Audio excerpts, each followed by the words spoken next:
मित्रों, आज हम एक ऐसे विषय पर आपका ध्यान आकृष्ट करना चाहते हैं जो राजनीति का विषय नहीं है, जो भारत की पहचान, अस्मिता, अस्तित्व और भविष्य की संभावना और स्वरूप से संबंधित है। हर देश के इतिहास में कई महत्वपूर्ण मोड़ आते हैं और कई ऐसी तारीखें आती हैं जो अविस्मरणीय परंतु ऐसे असहनीय आघात दिए हुए होती हैं कि जिन्हें याद रखना इसलिए आवश्यक होता है ताकि भविष्य में उसकी कोई पुनरावृत्ति की संभावना न रहे। आज 6 जनवरी 2026 है। आज से ठीक 1000 साल पहले महमूद गजनी के द्वारा श्री सोमनाथ मंदिर का विध्वंस किया गया था, जो 12 ज्योतिर्लिंगों में सर्वप्रथम माना गया है, जिसके विषय में कहा गया है कि सोमलिंगम नरो दृष्ट्वा सर्व पापो प्रमुच्यते लभते फलम मनोवांछितः मृतः सर्वम समाश्रयेत। ये माननीय प्रधानमंत्री जी ने भी आज जो इसके अपना विचार व्यक्त किया है उसमें इस श्लोक का उद्धरण दिया है कि अर्थात सोमनाथ एक ऐसा लिंग है जिसे देखने मात्र से पापों का नाश होता है, पुण्यों की प्राप्ति होती है, मनोवांछित फल प्राप्त होते हैं और स्वर्ग का मार्ग प्रशस्त होता है।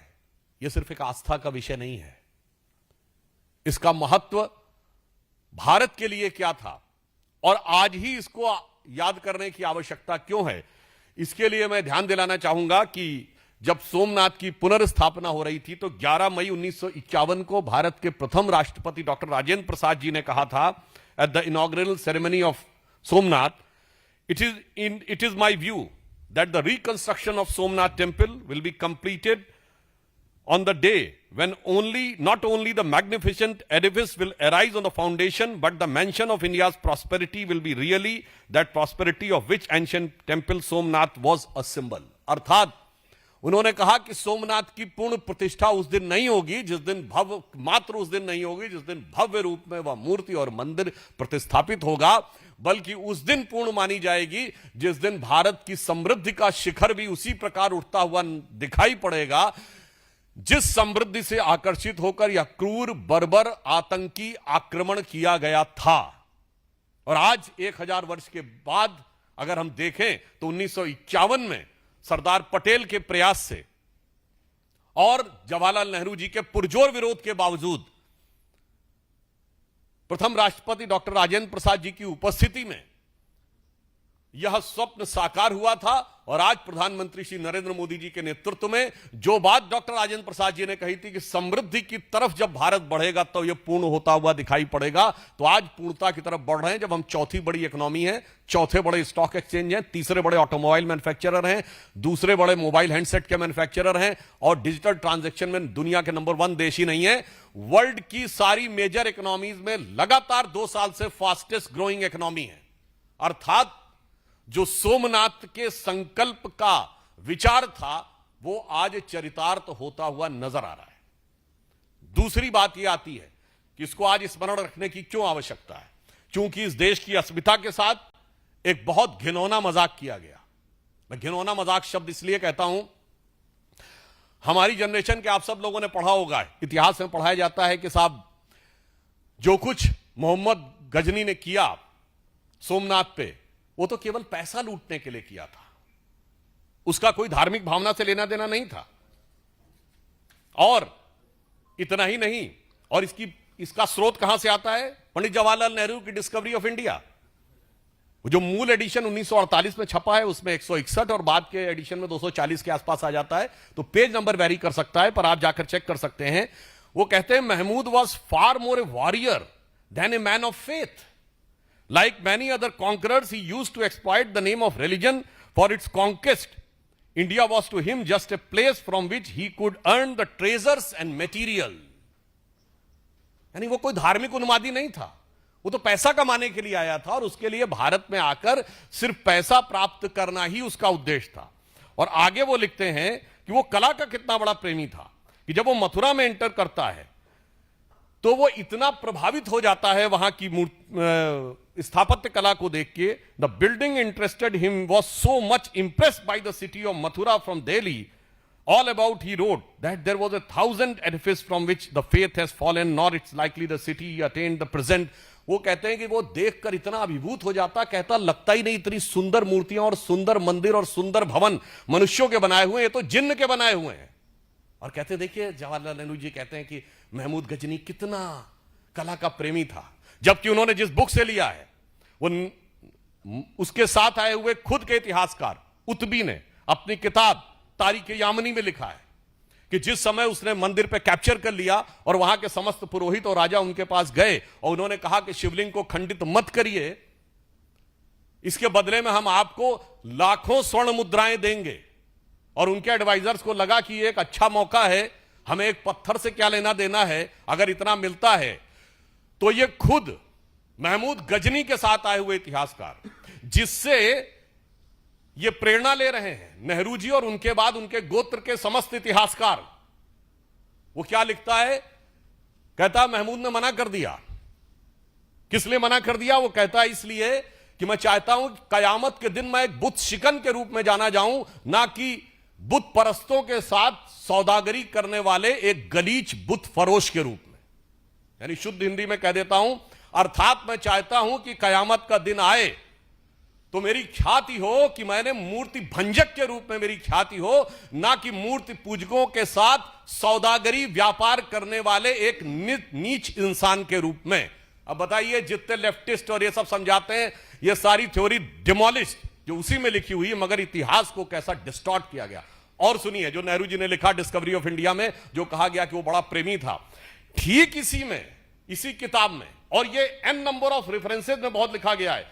History of India as told by various historians, इसमें है translation of Tarikul Yamini by of the Mahmud chronicles, उसमें भी लिखा है कि जैसे ही वो मथुरा में देखता, पहले तो बड़ा प्रभावित होता, फिर कहता सारे मंदिरों और बिल्डिंगों को नष्ट कर दो। डिस्कवरी ऑफ इंडिया में वो सेंटेंस गायब। और इंटरप्रिटेशन ये कि वो तो बहुत बड़ा कला प्रेमी था। इसलिए आज भारत की अस्मिता के साथ हुए इस आघात और उसके साथ हुए इस घिनौने मजाक को याद रखने की आवश्यकता है। और एक और चीज आपको बताना चाहता हूं, भारत का एक और बहुत बड़ा नुकसान किया गया। वो क्या किया गया? आप सबने फिल्मों में डायलॉग सुना होगा।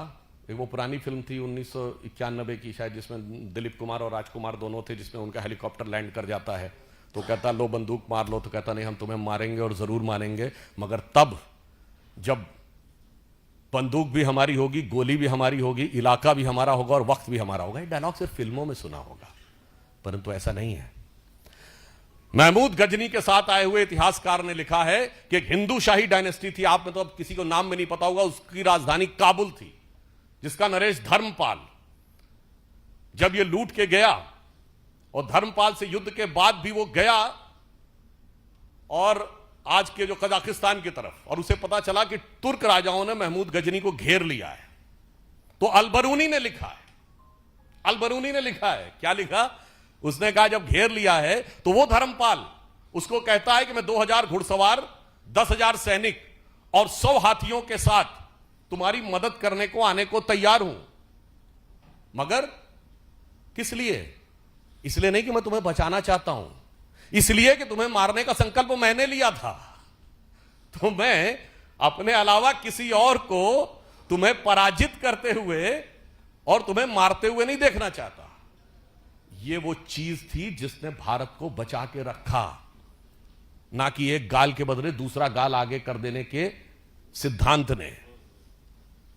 इसलिए इसी के लिए श्रद्धेय अटल बिहारी वाजपेयी जी ने पूछा था, आज सोमनाथ जो दिखाई पड़ रहा है, माननीय प्रधानमंत्री जी ने जिन भाव की अभिव्यक्ति की है, वो दर्शाता है कि भारतीय संस्कृति की वो जीवनी शक्ति थी, वो संघर्ष शक्ति थी, जिसने दुनिया के सबसे बर्बर आक्रमणों को भी झेल कर अपने को बचा के रखा, जिसके लिए अटल जी ने लिखा था कि दुनिया का इतिहास पूछता रोम कहां, यूनान कहां है, घर घर में शुभ अग्नि जगाता वो उन्नत ईरान कहां है, दीप बुझे पश्चिमी जगत के छाया, जब बर्बर अंधियारा, तभी चीर कर तम की छाती चमका हिंदुस्तान हमारा। और जो चमक थी उसकी अभिव्यक्ति सोमनाथ के प्रथम ज्योतिर्लिंग में दिखाई पड़ती थी। मगर अफसोस 1835 में मैकॉले ने जो विष हमारे दिमागों में भरना शुरू किया, 2035 में प्रधानमंत्री जी ने कहा उस विष से मुक्त करनी है। उस विष का बहुत बड़ी विष बेल को काटने का प्रतीक सोमनाथ का मंदिर था। अब आप कहेंगे साहब बहुत इतिहास की बात हो गई, आज के कॉन्टेक्स्ट में क्या है? तो यह भी मैं बताना चाहता हूं। आप सभी लोग, विपक्ष के लोग बहुत बोले थे कि डोनाल्ड ट्रंप ने ऑपरेशन सिंदूर के बाद भारत पाकिस्तान की मध्यस्थता की बात कही थी और इसको लेकर हमारे विरोधी बहुत उछल उछल के बोल रहे थे। तो 11 मई 2025 को डोनाल्ड ट्रंप ने यह भी बोला था कि 1000 ईयर से इंडिया और पाकिस्तान के बीच की लड़ाई है और कश्मीर उससे जुड़ा हुआ मुद्दा है। तो मैं पूछना चाहता हूं, इन लोगों में से किसी ने सवाल किया कि 78 साल पहले बना हुआ देश में 1000 साल पुरानी लड़ाई क्यों है? ये वही 1000 साल की लड़ाई है जिसका 1000 साल आपको दिखाई पड़ रहा है। और ये मैं केवल अपने मन से नहीं कह रहा हूं। पूछिए पाकिस्तान की सरफेस टू एयर मिसाइल का नाम क्या है? Ghazni. Air to air missile का नाम बाबर। दूसरी मिसाइल का नाम गौरी। इसलिए जो इस देश में बैठकर मैकाले के मानस पुत्र और मार्क्स के मानस पुत्र, यानी जिनके दिमाग में एम फैक्टर बहुत घुस गया है, the Macaulay factor of 19th century and the Marxist factor of 20th century, और कुछ और भी आप लोग सोच रहे होंगे, तो आपकी बुद्धिमत्ता पे मुझे पूर्ण विश्वास है। तो उसका उत्तर भी एम फैक्टर ही है, यानी मोदी फैक्टर। जो मोदी जी ने आज इस विषय पे अपने विचारों की अभिव्यक्ति की है, राष्ट्र को उसे समझने की आवश्यकता है। और इसलिए मैं कहना चाहूंगा, प्रधानमंत्री जी ने यह बात कही है कि यह अमृत काल है 22 वर्ष का, और 22 वर्ष बचे हैं उसमें, 25 वर्ष का, और यह वो आधार बनाएगा जो 1000 साल तक भारत का मार्ग प्रशस्त करेगा। मगर उसके साथ साथ उन षड्यंत्रों, धूर्तताओं और कष्टों को भी याद रखने की जरूरत है जो हजारों साल से भारत पे हुए हैं। जो लोग ये कहते हैं कि मुगल आक्रमणकारियों के दौर में भारत में क्या क्या हुआ, तो उनके मैं बहुत डिटेल में नहीं जाना चाहता, सिर्फ इतना बता देना चाहता हूं कि एंगस, जो प्रोफेसर आरजी रमल ने डिमोसाइट बनाई है, जिन्होंने वर्ल्ड की हिस्ट्री का पूरा किया है, कब कब कितने लोग मारे गए, उसमें तुगलक के दौर में कितने मारे गए, खिलजी के दौर में कितने लाख मारे गए, मुगल के दौर में कितने मारे गए, कुल मिलाकर उन्होंने 60 मिलियन से 80 मिलियन लोगों के मैसेकर की बात कही है। विल डूरांड ने हिस्ट्री ऑफ सिविलाइजेशन में लिखा है, the Muslim conquest of India was not one of the bloodiest, he said was the deadliest. Colonel James Tod ने लिखा है annals and antiquities of Pakistan of Rajasthan में कि जब अकबर ने कैप्चर किया तो उसने 2980 किलोज के जनेऊ तौले, 2980 किलोज। आप सोच सकते हैं कि कितना था। ये किसने लिखा? फॉरेनर्स ने। इसलिए मैं कहना चाहता हूं, मजाक मत उड़ाइए। यह देश उसके बाद भी आज जीवित है, स्वतंत्र हुआ और उसके बाद प्रखरता के साथ आगे बढ़ रहा है अपनी उस शक्ति के कारण, जिसे समझिए और आश्वस्त रहिए कि आज जब पूरी दुनिया लड़ाई लड़ने में लगी हुई है, मैं देशों का नाम नहीं ले रहा हूं, सब एक दूसरे को के ऊपर आक्रमण करने और आधिपत्य में लगे हैं, उसमें यदि भारत का राइज हो रहा है तो इन मूल्यों को स्थापित करने के लिए हो रहा है, जो विध्वंस और हिंसा के खिलाफ होगा। India is all set to rise, not to dominate the world but to motivate the world. और उसका मूल आधार वह हिंदू संस्कृति, हिंदू सभ्यता है, जिसे कलंकित करने का प्रयास और उसके ऊपर हुए इतिहास के सबसे घनघोर नरसंहार, विल डूरांड ने जो कहा है, उसको छुपाने ही नहीं, नरसंहार करने वालों को महिमा मंडित करने के इस दुष्चक्र और षड्यंत्र को समझने की जरूरत है। और भारत क्या सोचेगा, जो प्रधानमंत्री जी ने कहा कि अगले 1000 साल तक, तो अटल जी की इस पंक्ति से समाप्त करता हूं, जो उनकी बड़ी प्रसिद्ध कविता थी, हिंदू तन मन हिंदू जीवन, रग रग हिंदू मेरा परिचय। तो उसका जो अंतिम छंद है कि होकर स्वतंत्र मैंने कब चाहा मैं कर लूं जग को गुलाम, मैंने तो सदा सिखाया है करना अपने मन को गुलाम।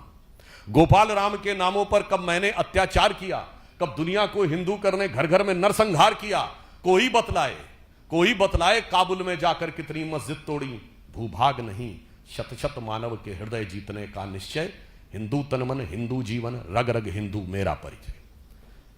धन्यवाद। और अब एक अन्य महत्वपूर्ण विषय पर मेरे साथी श्री शहजाद पूनावाला जी आपको संबोधित करेंगे। बहुत बहुत धन्यवाद सुधांशु जी। जय सोमनाथ से तो हमने शुरू किया था, पर अब सत्यमेव जयते भी बोलने की बारी है। आज जिस प्रकार से सुधांशु जी ने अभी विस्तृत रूप से बताया कि अस्तित्व, वर्तमान और भविष्य हमारे भारत की सभ्यता का सोमनाथ से जुड़ा हुआ है, परंतु भारत के अस्तित्व, वर्तमान और भविष्य से जुड़ा हुआ सुरक्षा के दृष्टिकोण से एक विषय जिस पर आज सुप्रीम कोर्ट का एक अहम निर्णय आया है, और इस निर्णय के बाद जो टुकड़े टुकड़े गैंग है हमारे देश में, उनको बड़ा दुख भी हो रहा है और दर्द भी महसूस हो रहा है। आज जिस प्रकार से उमर खालिद और शर्जील इमाम, जिसके लिए केवल कांग्रेस पार्टी और उसके इकोसिस्टम से नहीं बल्कि विदेश से भी बहुत सारे पत्र और संवेदनाएं प्रकट हो रही थी, आज उन दोनों व्यक्तियों को सुप्रीम कोर्ट ने किसी भी प्रकार की राहत डिनाई कर दी है, उनके बेल को रिजेक्ट कर दिया है।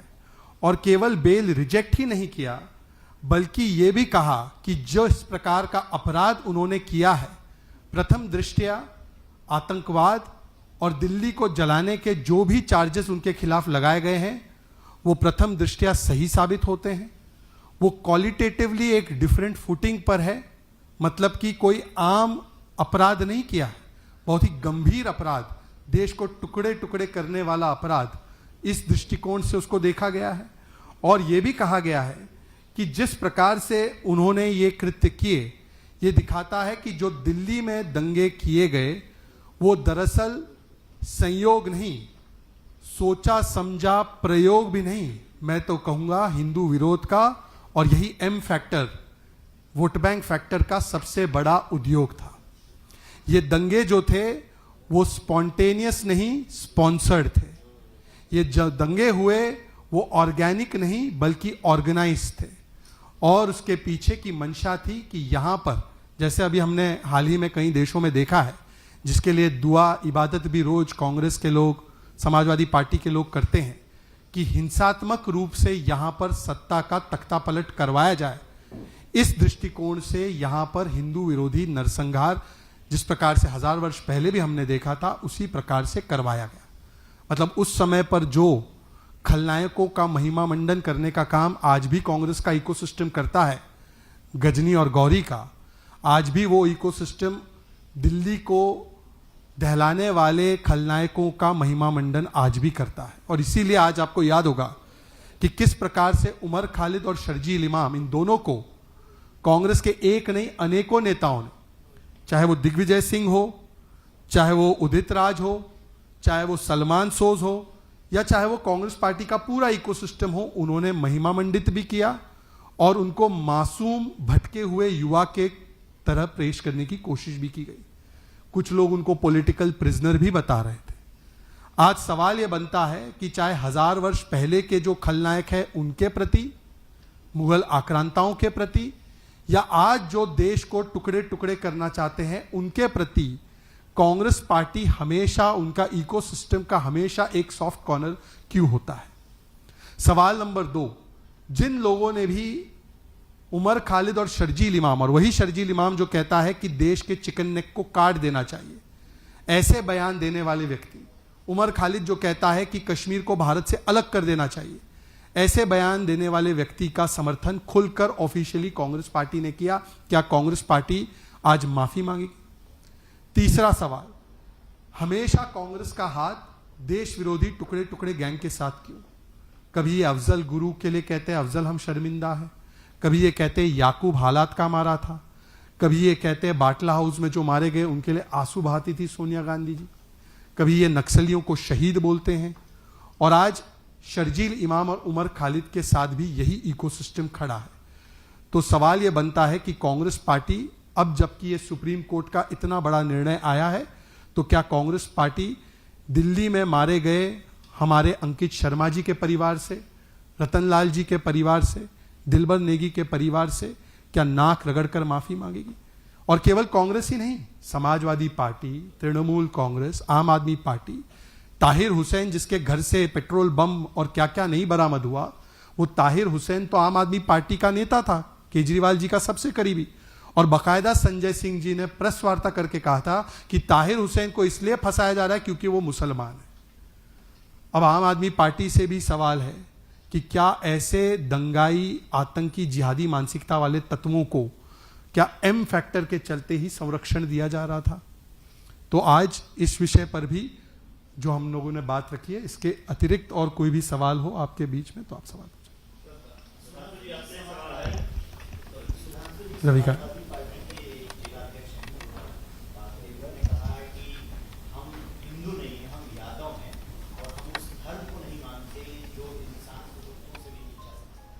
मुझे समझ में नहीं आता, अगर यादव है तो भगवान कृष्ण के दो वंशज हैं।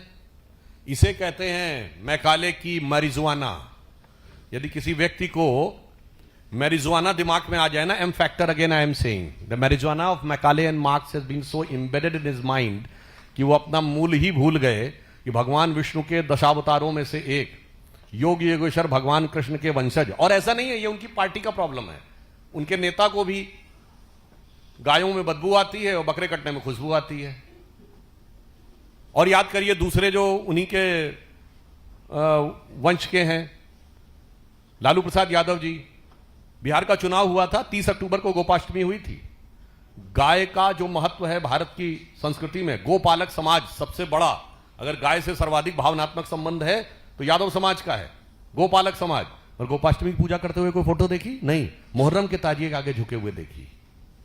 इसलिए जिनका जमीर आज इतना नीचे चला गया है राजनीतिक स्वार्थ में, तो उनके लिए एक पंक्ति कहना चाहूंगा कि शाम तक सुबह की नजरों से उतर जाते हैं, इस कदर समझौतों पे जीते हैं कि जमीर ही मर जाते हैं।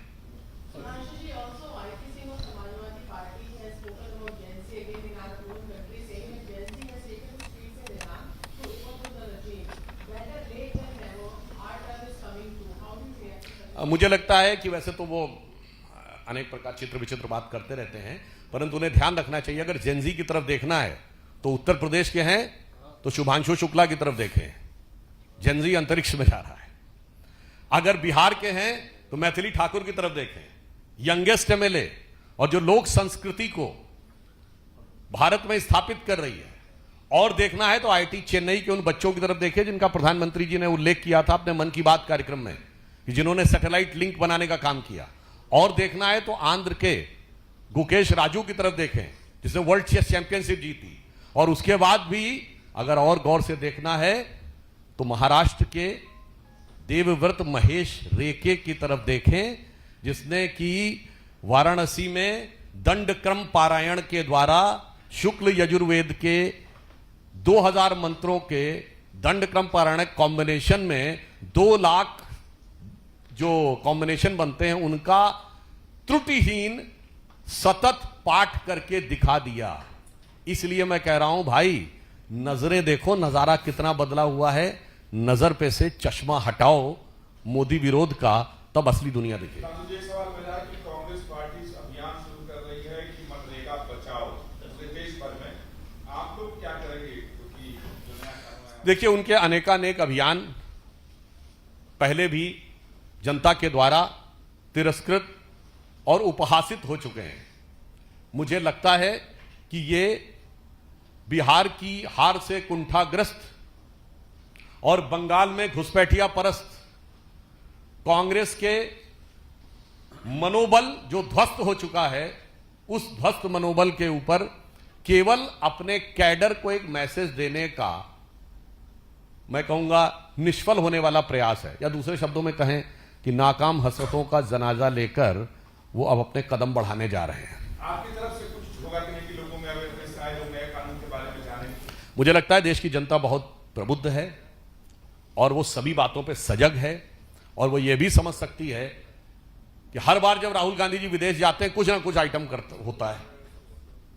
पहले गए थे लंकावी तो आके हाइड्रोजन बम, फिर कोलंबिया गए तो कहीं दूसरा बम, अच्छा उसमें निकली सिर्फ हाइड्रोजन गैस, फिर जर्मनी गए तो आके एक बयान दिया, अब विदेश से गए हैं तो हो सकता है यात्रा शुरू हो। तो मुझे लगता है ये सब समझना चाहिए कि वो 80 चुटकी 90 ताल, कहां से चुटकी बनती, कहां ताल बजती है।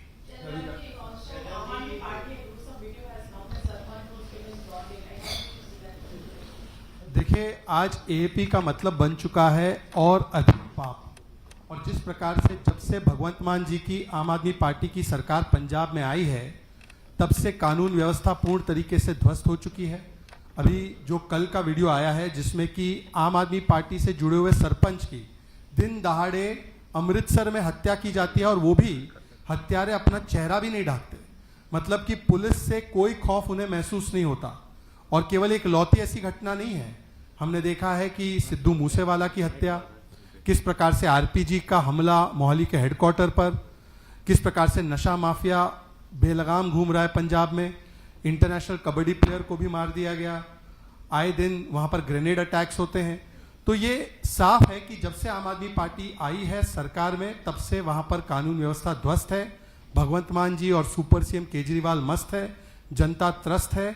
और सुपर सीएम केजरीवाल ने 100 गाड़ियों का कॉन्वॉय अपनी सिक्योरिटी के लगा रखा है, और पंजाब की जनता के पास कोई सिक्योरिटी नहीं बची। तो आज सुपर सीएम केजरीवाल और नॉमिनल सीएम भगवंत मान जी दोनों को जवाब भी देना चाहिए, और भगवंत मान जी को तो इस्तीफा देकर चले जाना चाहिए। वैसे भी पुलिस के ऊपर उनका कोई नियंत्रण नहीं। एक सेकंड, पहले इनका फिर आपका, दोनों खेलेंगे।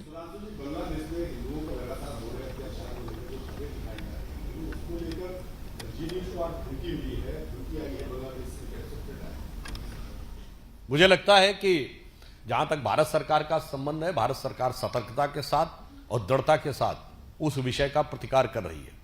हमारे विदेश सचिव भी गए थे, उसके बाद ही पहली बार उन्होंने स्वीकार किया था, और 80 से अधिक केसेस दर्ज हुए थे। भारत सरकार ने बांग्लादेश पे को जो हमने अपने बंदरगाहों पे फ्री एक्सेस दे रखा था, वो समाप्त कर दिया है। और जहां तक मीडिया पे आक्षेप की बात है, तो मैं आह्वान करना चाहूंगा कि अभिव्यक्ति स्वतंत्रता के अलंबरदार, जो कहते हैं मीडिया की स्वतंत्रता के झंडा बरदार और कट्टरपंथी ताकतों के फरमाबरदार, आज कौन से बिल में जाकर बैठ गए हैं। और यह भारत में पहली बार नहीं हो रहा है। 2012 मुंबई का आजाद मैदान, कितने चैनल्स की ओवी वैन्स तोड़ी गई थी, कोई चू बोला था? नहीं बोला था। इसलिए मैं मानता हूं मीडिया को दृढ़ता से विषय रखना चाहिए। और इसके साथ मैं जरा अंतर्राष्ट्रीय मीडिया से भी पूछना चाहता हूं, भाई साहब 2015 जनवरी जब दिल्ली के चुनाव होने वाले थे, तथा कथित रूप से भारत में चर्चों पे हमले कहे गए थे, जो बाद में दिल्ली की पुलिस की जांच में केवल चोरी, थेफ्ट एंड बर्गलरी के केस निकले 4-5। किसी को चोट नहीं लगी, किसी का कुछ नहीं हुआ, कुछ शीशे तोड़े और चोरी के केस निकले। उस पर तो अंतर्राष्ट्रीय मीडिया ने बड़ी प्रतिक्रिया की थी और बड़ा ऊपर से बयान आ गया था। आज बांग्लादेश के ऊपर पूर्णतः शांति। तो राष्ट्रीय से लेकर अंतर्राष्ट्रीय मीडिया तक यह यक्ष प्रश्न है। गौरव,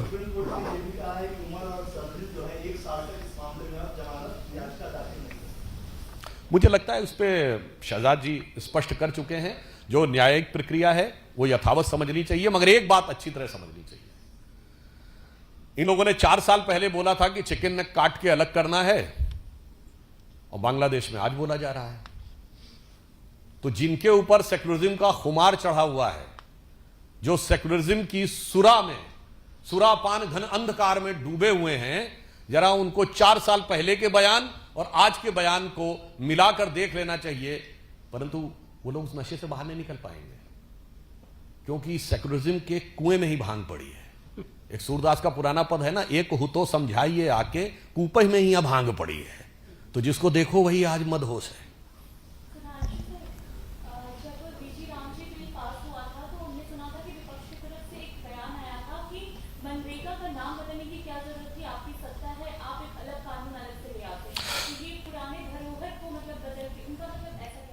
नहीं, देखिए वो सारा विषय पहले भी स्पष्ट किया गया। पुरानी धरोहरों को रखने का उनके मन में बहुत शौक था। किंग जॉर्ज की मूर्ति 1968 तक उन्होंने रखी थी। अंग्रेजी भाषा ऑल इंडिया सर्विसेज में 1977 तक रही थी, सिर्फ अंग्रेजी में वो होते थे। तमाम नाम अस्पतालों के, आपको पता है कि विलिंगडन हॉस्पिटल था 1977 तक, राम मनोहर लोहिया हॉस्पिटल। तो इसलिए हम पूरी तरह, और उन्होंने भी किंग्सवे को राजपथ ही किया था, कर्तव्य पथ प्रधानमंत्री जी ने किया है, और राष्ट्रपति भवन में मुगल गार्डन भी था। तो इसलिए किस धरोहर के प्रति उनकी आस्था है, और जहां तक गांधी जी की धरोहर है, तो वो तो अगर आज है तो सिर्फ भारतीय जनता पार्टी और राष्ट्रीय स्वयंसेवक संघ के पास, चाहे हिंद स्वराज देख लीजिए, ग्राम स्वराज देख लीजिए, मोदी जी के नेतृत्व में खादी का बदलाव देख लीजिए, राम राज्य देख लीजिए और भारतीय संस्कृति पर आस्था देख लीजिए। चलिए, बहुत बहुत धन्यवाद। सुधांशु जी, एक ही शिकायत है, आपने न्यू ईयर विशेष नहीं दी। वो पिछले वर्ष दे चुके हैं और आप आगे देखिए, मकर संक्रांति आने वाली है, उत्तरायण का सूर्य होगा, राष्ट्र का सूर्य भी उत्तरायण की तरफ जा रहा है। और एक और बात याद रखिएगा, ये मकर संक्रांति आती है तो क्यों आती है? अगर अर्थ अपनी एक्सिस पे सिंगल स्ट्रेट होगी तो ऐसे घूमेगी तो नॉर्थ टू सदर्न नहीं होगा, because of the 23 degree tilt, half of the time northern hemisphere, half of the time southern hemisphere, और ये हर 6 महीने के बाद चेंज होता है।